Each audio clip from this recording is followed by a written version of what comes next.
В год добрых дел владельцы одного из сыктывкарских стрелковых клубов объявили «Добрый вторник». В этот день инвалиды совершенно бесплатно могут проверить свои снайперские способности. Те, у кого навыков пока нет, проходят курсы обучения. По словам инструктора, этот вид спорта для людей с ограниченными возможностями подходит просто идеально. Репортаж Виктории Палкиной. Перед началом занятий краткий инструктаж. Любой тир – место повышенной опасности. Но в этой группе с дисциплиной проблем нет, говорит инструктор.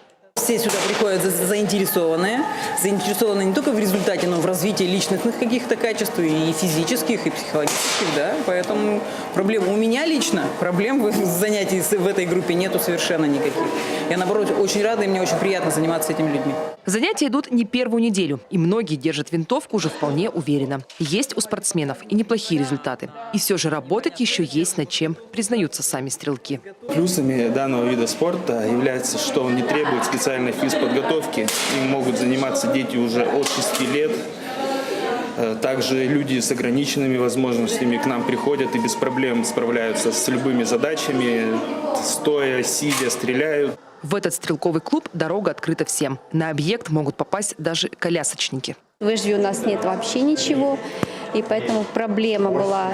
И то, что вот тут мы бесплатно можем позаниматься и пострелять, вот и дарс покидать, то есть это для нас очень замечательно. Здесь готовы запустить и добрый четверг, и добрую пятницу. Но большие группы не набираются. Люди с ограниченными возможностями в этом виде спорта пока не рискуют проверять свои силы. А зря, говорят специалисты.